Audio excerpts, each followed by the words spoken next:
우리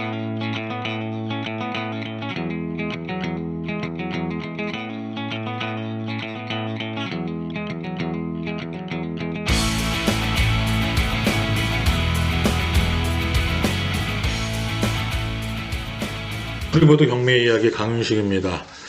요즘 낙찰가율이 상당히 높지요. 고공행진을 하고 있습니다. 이런 상황에서 투자를 어디로 해야 할지 참 난감하지요. 그렇다고 주거는 사실 좀 대출이고 세금 관계고 좀 좋지 않은 형편이기 때문에 투자 여건이 상당히 좋지 않고요. 지금 상태에서는 그래도 주거가 아닌 수익형 부동산, 토지 그 외적인 것들을 해야 되는데 마땅하게 나와 있는 게 별로 좋은 게 없어요. 그러는 와중에 제가 딱 보다가 눈이 아주 동그랗게 떠질 만한 그런 물건을 봐서 한번 여러분들하고 한번 이야기를 해볼까 싶어서 문을 열었습니다. 지금 이 사건은요, 2020 타경 17213 사건인데 감정금액 자체가 8억에 감정이 되어 있었습니다. 그런데 34%까지 내려와서 2억 7,600까지 내려온 상태입니다. 엄청나게 내려왔죠.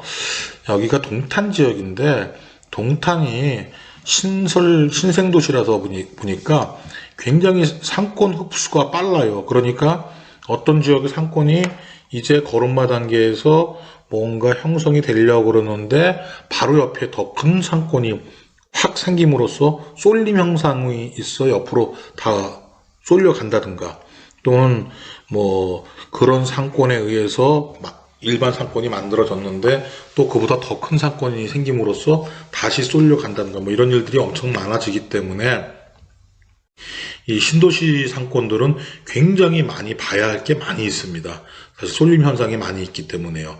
뭐 구도심권은 사실 상권이 한번 형성이 되어 있으면은 아무리 쏠림 현상이 있다 할지라도 뭐 있긴 있죠. 있긴 있지만 그래도 기존에 있는 어떤 소비층을 확보하고 있기 때문에 그렇게 많이 영향을 받지는 않는데 이 신도시는 어차피 외지에서 다들 들어오시는 분들이기 때문에 조금만 더 놀기 좋고 조금 더 싸고 조금 더 맛있는 집이라면은 생긴다면은 그걸로 확 쏠리는 경향이 있습니다. 지금 이 사건은 경기도 화성시 영천동 675-1번지 신세계 프라자 1층 109호에 9호가 구분상가로 나온 상권입니다. 이 상가는 사실 108호하고 같이 이어져 갖고서는 하나의 사업장으로서 운영을 하다가 이 사업장이 지금은 폐쇄되어 있는 상태, 영업을 하고 있지 않은 상태로서 놓여 있는 그런 상권입니다. 여기를 가 보니까 지금 상가가 이렇게 몰락을 하기까지는 어떤 연유가 있었을 텐데 어떤 연유가 있었을까라는 생각을 좀 해봤어요. 했는데 제가 좀 들여다본 결과로는 바로 앞에가 상록 쉐르비렐인가 그런 아파트가 들어서 있습니다. 굉장히 잘 지어졌고 고급스럽게 지어졌기 때문에 제 생각으로는 야 여기 분양했을 때 가격대가 높았겠다 그런 생각을 잠시 했어요. 그런데 인근의 탐문에서 이야기를 들어보니까 그 아파트는 임대 아파트라고 합니다. 첫 번째로는 임대 아파트에 살고 계신 분들을 내가 무시해서 그러는 건 아닌데 소비가 약간은 약하죠. 임대 아파트다 보니까 약간은 좀 저소득층들이 계시다 보니까 그 저소득층을 타겟으로 해서 들어가야 하는 그런 어떤 상가들이 있는데 업종들이 그런 업종이 들어오지 못하고 조금 더 좀 고급스러운 업종이 들어오다 보니까 이게 좀 언밸런스한 게 오늘날 이 상권이 몰락하게 된 첫 번째 요인이었던 것 같습니다. 그래서 여러분도 이거는 조금 뭐 이상하게 들릴지는 모르겠으나 조금 있는 분들이 거주하고 있는 지역 내에서 상가를 운영하셔야 그래도 좁쌀이 구르는 것보다는 호박이 한번 구르는 게 더 낫다라는 얘기가 있듯이 그런 상권에서 조금 움직이시는 게 수익이 더 좋아지고 이렇게 갑작스럽게 몰락하는 이런 상황은 벌어지지 않을 것이다. 이렇게 볼 거고요. 두 번째로는 여기가 한 5년 전까지만 해도 상당히 번화했다고 합니다. 줄을 서서 밥을 먹을 정도였다고 했는데 얘가 갑자기 이렇게 몰락하게 된 이유는 이 인근에 고층 아파트가 들어섰고 그 아파트 고층 상가들이 많이 들어섰고 그 상가들로 상권이 많이 이동을 했다고 합니다. 그러니까 갑자기 그냥 상가가 횡해지면서 상권이 갑자기 붕괴되는 이런 상황이 이 앞에 벌어졌다고 합니다. 그래서 제 생각으로는 그렇습니다. 이 상권 분석을 하실 때 물론 인위적으로 벌어질 수 있는 여러 가지 요인들을 미리 캐치해서 그것들까지도 리스크에다가 다 집어넣고 투자하신다면 참 좋겠지만 참 그러기는 쉽지 않죠. 도시계획도 알아야 될 것 같고 또 어떤 업종이 들어오냐에 따라서 이쪽 상권이 확 실려가기 때문에. 그런데 가급적이면은 조금 지역적으로 조금 부유하신 분들 사시는데 상권이 그래도 좀 안정성이 좀 있을 수 있고 그 대신에 그만큼의 임대료는 감안하셔야 되겠죠. 그리고 랜드마크라고 할 수 있는 곳들이 그 상권 주변에 있다면은, 즉 여기 같은 경우에 아파트 말고 백화점이 동탄에서 이제 가장 상권이 굉장히 잘 되고 있는 상권이 롯데백화점 쪽 같고 호수공원 쪽의 상권이 굉장히 발달되어 있는데, 여기가 사람이 모일 수 있는 어떤 흡입력 있는 그런 부동산들이 있는 거죠. 그래서 그렇게 흡입력 있는 랜드마크가 될 수 있는 곳 주변으로 상권을 취득하신다면은 손해 보거나 힘들 일은 없지 않을까 그렇게 생각을 합니다. 그리고 지금 이 상권에 보니까 5억 정도를 돈을 빌려 왔는데 지금 갚지 못해서 경매가 진행되었는데 5억 정도까지 빌려왔다고 한다면은 초창기 때 이 상가도 상당히 높은 가치를 갖고 있었다라고 볼 수 있고요. 또 현장에서 느낀 거는 제가 지하 1층에 관리사무실을 들어갔더니 관리사무실에서 충격적인 이야기를 합니다.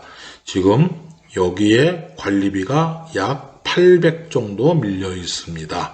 109호 하나의 호실에만 800 정도 밀려 있다면 엄청난 거지요, 사실. 그러면은 그동안에 영업을 하지 않았습니까? 했더니 잠깐 나왔다가 들어갔다 했기 때문에 영업을 안 하고 있었다고 봐도 무방합니다 라고 얘기를 합니다. 그렇다면 이건 상가가 완전히 죽어서 1층인데 불구하고 상가가 완전히 죽어서 운영을 하지 않았다라고 생각을 해도 무방할 것 같습니다.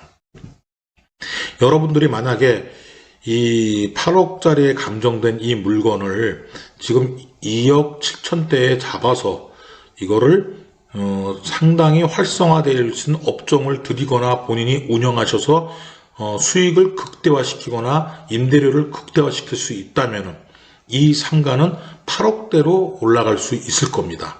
그래서 그렇게 업종을 잘 선별해서 들어갈 수 있는 자신이 있다고 한다면 한번 추천해 볼 만한 물건이고요. 그렇지 않다면은 2억 7천만 원의 돈이 들어가도 그 돈은 한 푼도 건질 수 없는 돈이 될 수 있다는 얘기 드리고 싶습니다. 그래서 상가는 사실은 상당히 어렵기도 하고 봐야 할 게 참 많습니다. 그런데 싸다고만 그것이 싼 것이 아니고 하염없이 비싸다고 분양받은 상권 들어갔을 때 그것이 꼭 그만한 가치를 해줄 수 있느냐, 그것도 아닐 겁니다. 그래서 여러분들이 상권에 대한 부분은 하나씩 검토해 가면서 원인과 그 다음에 원인을 알았다면 치유할 수 있는 방법, 이런 것들을 한번 확인해 보면서 분양받거나 입찰에 응했으면 좋겠습니다. 제가 지금 이제 내부에서 말씀드릴 수 있는 거는 이 정도 말씀드렸고, 현장으로 나가서 찍어온 동영상으로 같이 한번 볼 수 있게끔 하겠습니다. 자, 앞쪽에 산책로 상권에서 다시 올라와서 1층 상권으로 올라왔습니다. 1층 상권에 상가 후면부를 지금 와서 찍고 있는 중인데요. 제가 지금 한 바퀴를 삥 돌면서 찍고 있는데 이쪽이 다 비었습니다. 다. 이렇게까지 죽을 수 있는 상권은 아닌 듯 싶어서 맨 처음에는 미성숙 상권이라서 인구 유입이 아직 덜 돼서 이렇게 상권이 완성되지 않았을까라는 생각을 해봤는데 인근에 상가를 돌아다니면서 물어보니까 약 5년 전에 상권이 형성되어 있고 되었었고, 또 그 당시 초창기 당시에는 맛이 있는 집이라고 좀 소문이 난 집 같은 경우에는 줄을 서서 식사를 했을 정도로 상권이 왕성했다고 얘기를 합니다. 뭐 아시는 분들은 다 아시겠지만 동탄의 상권이 활성화된 곳은 롯데백화점 상권하고 호수공원 상권 쪽이 상당히 발달이 되어 있고, 여기도 그쪽 영향을 받아서 상권이 이동한 걸로 그렇게 보여지고 있습니다. 향후 어떻게 진행될지에 대한 부분은 한번 볼 수 있도록, 다시 한번 조사해 볼 수 있도록 하겠습니다. 네, 경매가 진행되고 있는 목적 부동산 뒤쪽으로 한번 나와 봤습니다. 뒤쪽이 상당히 괜찮네요. 뒤쪽이 수변 상권으로서, 수변이라고 보기에는 어렵지만 그래도 또랑으로서 이렇게 산책로가 형성이 되어 있어 갖고 사람들이 오고 가면서 나름대로 커피라든가 주정부리를 할 수 있는 것들을 먹을 수 있는 그런 공간으로서 활용이 좀 되고 있는 것 같습니다. 다행히도 뒤쪽 상권은 이게 지하로 아마 표시가 되어 있을 텐데 뒤쪽 상권으로는 다 지금 차 있는 것 같습니다. 차 있고 공실이 하나 있었는데 여기 공실은 12월 초에 오픈한다고 그래서 공실도 하나 비어 있는 곳은 나간 것 같고요. 위에는 뭐 다 빈 것 같습니다. 위에 배고프고 저쪽에도 임대 문의가 하나 있는 것 같고, 상권은 그런 것 같습니다. 사람이 얼마나 많이 그 앞을 다니느냐에 따라서 상권이 죽고 살고의 문제가 걸려 있는데, 지금 여기 같은 경우에는 그래도 산책로가 형성되어 있기 때문에 사람들이 많이 움직임이 많아서 상가가 조금 살아날 수 있는 여지가 있는데, 앞쪽으로는 좀 그렇지 않은 것 같아요. 앞에서 왜 상가가 죽었는지에 대한 부분을 조금 알아보도록 하겠습니다. 상농 리시비를 가운데 기점으로 두고 학교가 있는 우측과 그 다음에 주거 공간이 있는 경남 안으스비를 가운데를 두고 상가를 분석해 보니까 역시 주거 쪽으로 들어가면서 상점을 이용하는 횟수가 많아서인지는 몰라도, 그로 인해서 주거 쪽으로 들어가는 곳은 공실률이 그렇게 많지 않은데, 지금 여기 학교 쪽으로 내려가는 곳은 조금씩 공실률이 보이다가 한 2칸 정도의 건물을 지나고 나니까 점포 임대가 굉장히 많이 나오고 있습니다. 1층에서 이렇게 점포 임대가 나왔다는 거는 분양에 거의 실패했다라는 얘기로 보여지는데, 자리도 그렇게 나쁘지 않은데 사실은 여기가 미성숙 상가이기 때문에 아마 이런 결과가 나오지 않았는가 그런 생각이 듭니다. 향후는 아마도 다 차는데 그렇게 시간이 오래 걸리지는 않을 것 같은데, 동탄 지역이 만들어진 지가 꽤 됐는데도 불구하고 이렇게 상권이 죽었다는 거는 궁극적인 문제점이 있는 것 같은데, 그 문제는 한번 다시 짚어봐야 될 것 같습니다. 자, 그리고 우리가 지금 경매에 나와 있는 물건을 한번 앞으로 가보겠습니다. 여기도 역시 지금 비어 있고요. 1층임에 불구하고 여기도 비어 있고, 임대 문의가 들어가 있고, 임대 문의가 있고, 그리고 지금 경매 나와 있는 게 여기 동탄 장어랑 소갈비집, 이 집에서 2개 호실을 이용해서 사용하고 있는데 그중 한 호실이 경매에 나온 겁니다. 보통 보면은